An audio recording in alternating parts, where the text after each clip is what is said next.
Good morning. I started my career 28 years. Let's see if this works. Let's hope. There I am. I started my career 28 years ago as a high school history teacher at the Moses Brown School in Providence, Rhode Island, and I had first period. And I learned something really fast. Nobody wants to teach first period. The kids aren't awake, you're not really awake, not much good is going to happen. So thanks for giving me the first period speech here at the TEDx conference at ASL. When Alec first reached out to me, I read the theme of the conference, which was how can individuals empower their communities and help create change? And that made me think about my own life. I've actually been thinking back on my life a lot because this is a big year for me. I was born May 8th, 1963, which means this year I turned 50. And when you turn 50, you start thinking back on your life and how did you get to where you are? And so I thought I would share a little bit of my journey today. Alec mentioned the theme of journeys and hopes that it might inspire some of the younger people in the room to figure out their own journey. And the one basic thing I can tell you right now, young people in the audience, is I have never had a plan. You don't need one either. So one thing about turning 50 is you start looking back on your life and you start thinking about how much things have changed since you were born. And I was born into a profoundly different world than the world that ASL students are growing up in today. The week I was born was a very important week in American history for two major reasons. First of all, I was born, which as far as I'm concerned is the most important event in American history. The second reason, though, was the first week of May in 1963, the week I was born, the focus of the world was on Birmingham, Alabama. In Birmingham, Alabama that week, thousands of black teenagers had decided they had had enough. They had had enough of segregation, they had had enough of substandard education, substandard jobs, substandard housing, and they decided that they were going to march in the streets of their city and force their government to do something about it. This is what happened. May 2nd, 1963, a large group of black children joined the Birmingham protest. After a speech by King, they moved toward downtown. Again, the police began making arrests. The same buses that transported the children to segregated schools were now being used to haul them to segregated prisons. Before the day was over, almost 1,000 children were in jail. A day later, another 1,000 children joined the march. This time, the authorities resorted to violence. The marchers were blasted with fire hoses, beaten with clubs, attacked by police dogs, and gassed. I would think that for students at ASL today watching that footage, that it's almost unbelievable. We can't imagine a world in which the police would turn on children in this way. Now, those events sparked major changes in American history. Shortly after that, Martin Luther King announced the March on Washington, where he gave the I Have a Dream speech in August of 1963. President Kennedy announced his support for the Civil Rights Act, which brought to an end legal segregation in America. Those young people who had the courage to march on the streets of their city in Birmingham, Alabama in the first week of May 1963 helped change the world.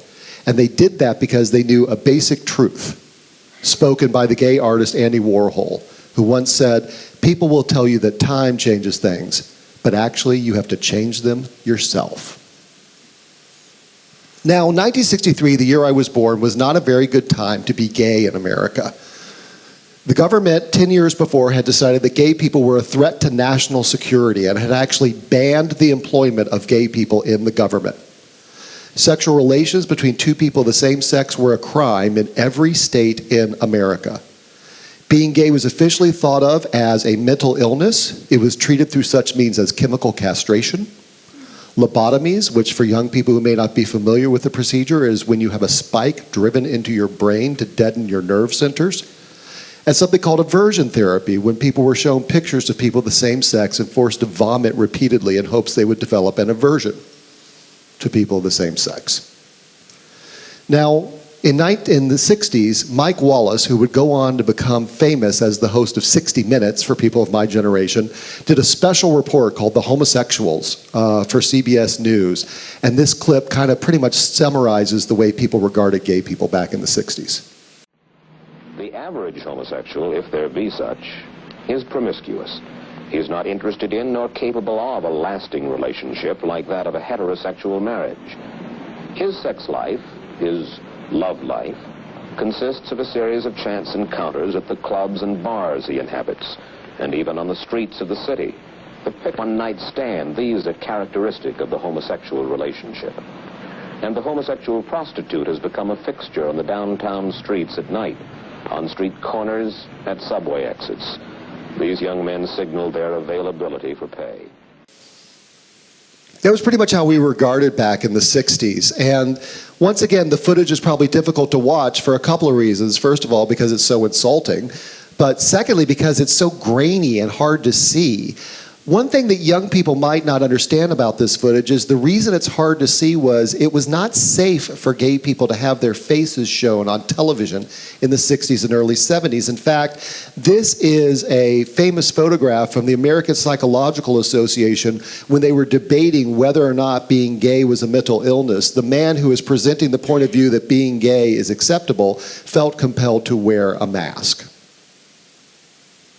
Now, my family held pretty typical views for people of their time period around gay and lesbian people. My father was a fundamentalist evangelist, and he believed very deeply that being gay was a sin. He espoused a point of view that has become known today as family values. Now, the irony about this family values, which was so denigrating to gay people, is that the person my father learned family values from was his Uncle Mickey, the man he revered more than anyone in the world. And this is the only picture I have of Uncle Mickey. Uncle Mickey was born in 1915 in Fall River, Massachusetts. My grandparents' families were poor mill workers, and there was never very much money. So there were never luxuries for my father or my aunts when they were little kids. But my Uncle Mickey always showed up on their birthdays. He always showed up on Christmas with bags full of gifts. When my grandparents were running out of money, Uncle Mickey always appeared with a bag full of groceries.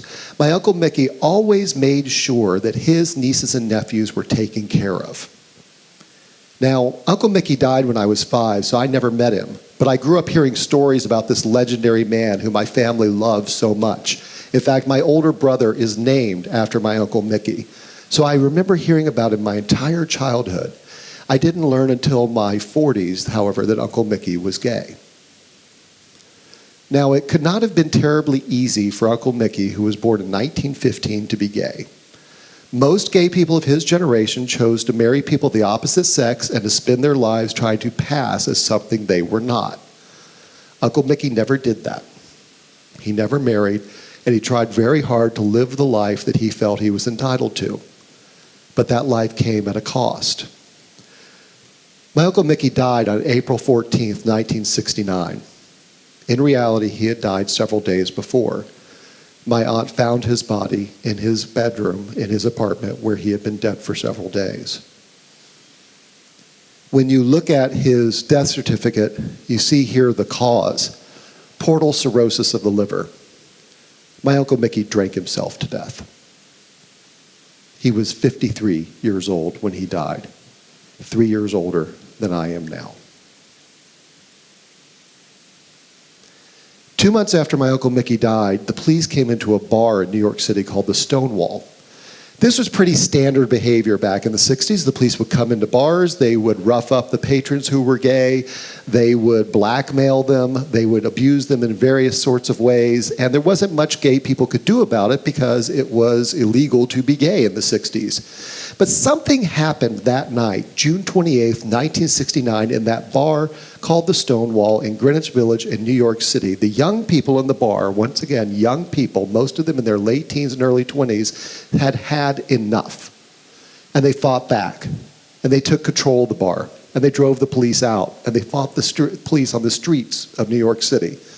That event, that Stonewall riot, became the beginning of gay liberation in America, the movement that would make my life so very different than my Uncle Mickey's. It's commemorated every June, including in cities like London, with gay pride parades. But it came too late for Uncle Mickey. He'd already been dead for 2 months. Now, for young people in the audience, you might be thinking 1969 sounds like ancient history. Now, October 12th is actually a very important date in lesbian, gay, bisexual, and transgender history. It's because of this young man, a young man named Matthew Shepard. Matthew Shepard, 15 years ago, was a college student at the University of Wyoming. He was gay, and one night he was lured out to a car by 2 other young men who drove him out to a fence on the outside of town in Laramie, tied him to it, and beat him to death. Matthew Shepard died exactly 15 years ago today, on October 12, 1998. He was 21 years old. A few months after Matthew died, my husband and I went out to Laramie, and we took a picture of the fence which Matthew had been tied to before he was beaten and eventually died. Then I did something I probably should not have done.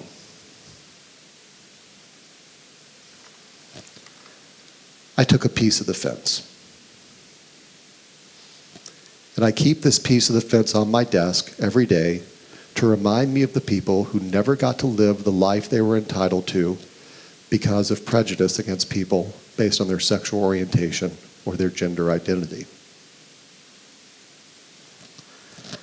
Now, 15 years ago, 1998, still probably seems like pretty ancient history for ASL students because most of the upper schoolers were toddlers in 1998. You may think, well, that stuff doesn't happen anymore. This is Carl Joseph Walker Hoover.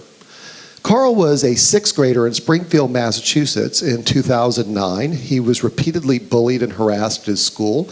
He was often called gay or faggot. One day in April of 2009, he came home after school, another day in which he'd been bullied. He went to his 3rd floor bedroom, he took an extension cord, and he hung himself from the roof of his bedroom. Carl Joseph Walker Hoover was 11 years old. He had decided he'd rather die than go back to school. Maybe you're thinking this couldn't happen here in London. Well, tell that to Christopher Bryant. Christopher Bryant is a newspaper editor here in London. In May, he was walking through Betts Park in Bromley with his husband, and they were set upon by a group of teenagers who didn't like the fact they were gay, and he was beaten. This is what Christopher looked like afterwards.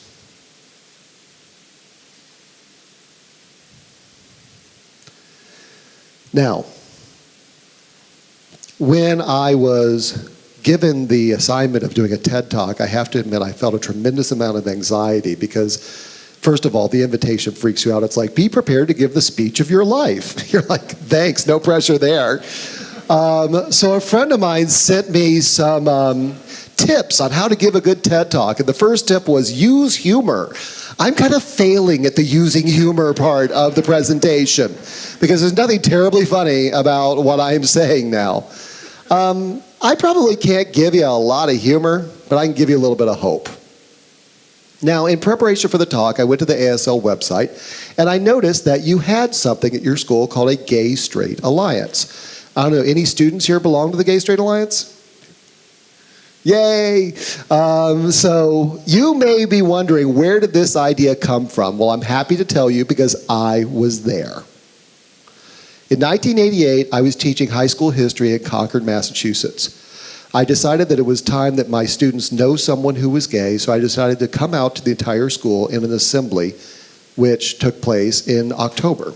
About a month later, a young woman came to my office and said, I want to start a club to do something about homophobia at our school. Now, I was a little surprised because I didn't really know this young woman, except that she was always making out with her boyfriend right outside my classroom, which annoyed the crap out of me. And I was surprised it was her, because I assumed that any kid who'd be interested in this cause would have to be gay themselves. So I was curious and said, so tell me why you care so much about this. And she said, oh, that would be easy. My mother's a lesbian, and I'm tired of hearing my family get put down around this school. I said, oh, great. Well, what do you want to call your club? She said, oh, that's easy. Well, you're gay and I'm straight, so let's call it the Gay Straight Alliance. Today, there are literally over 6,000 gay-straight alliances in schools across the United States and overseas, including the American School of London. Things are certainly not all better for young people who are lesbian, gay, bisexual, or transgender, but they're a lot better than they were 25 years ago. And why is that?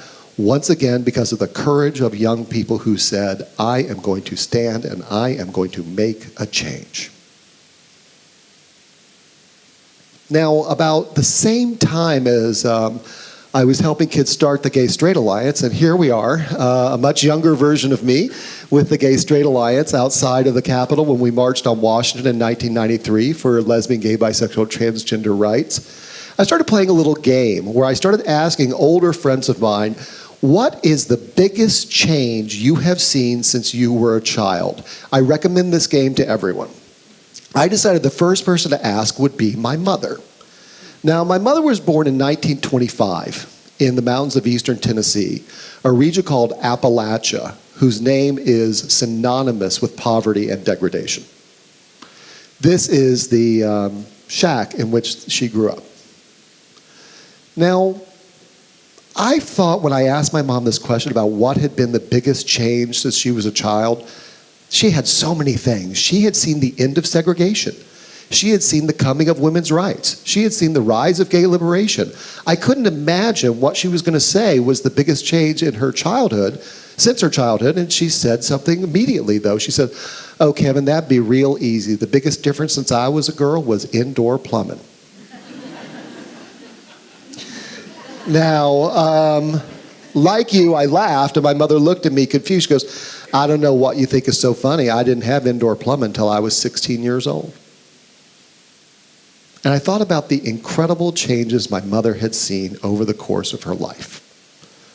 My mother, who only had a 6th grade education, who had to drop out of school when she was 12 years old to pick cotton and tobacco to keep her 8 brothers and sisters alive during the Depression.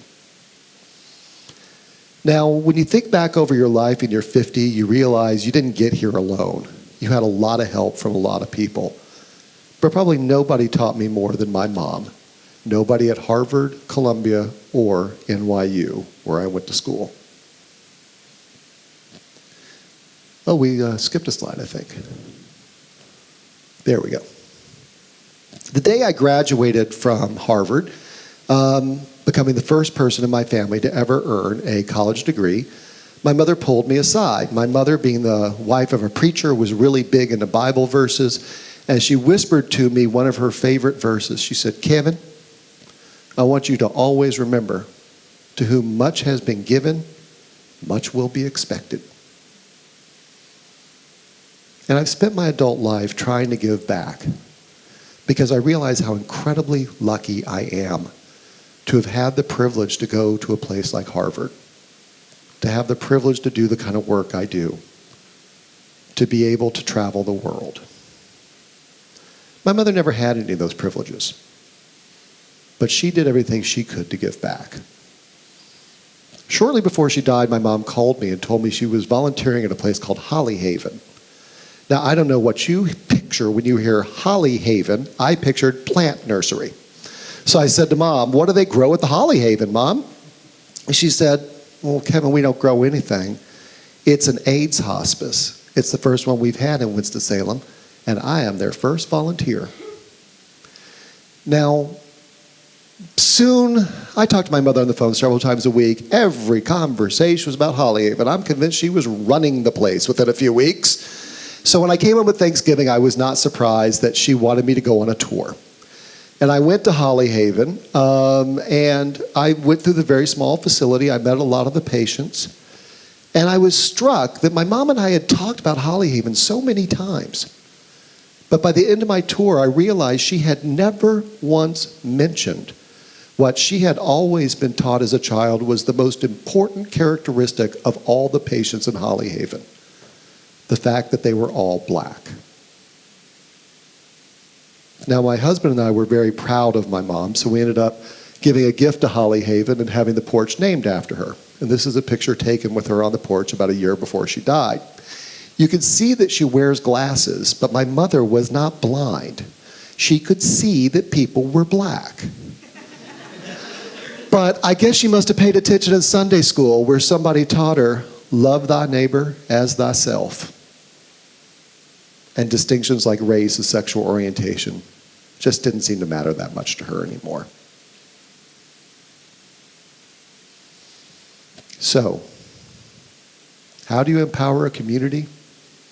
How do you make a difference? You do it by taking a stand. We live in a dramatically different world than the one I was born into in 1963, often because of young people in places like Birmingham, Alabama, the Stonewall bar in New York City, Concord Academy in Concord, Massachusetts, who decided that the world could and should be better than it was.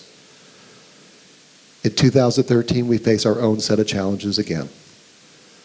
And I guess my ultimate challenge to you comes from the lesbian poet, Mary Oliver, who asked in one of her most famous poems, what are you going to do with this one wild and precious life? I hope you'll choose to use it to make the world a better place for people who are not as lucky as you are. Thank you, and have a wonderful day.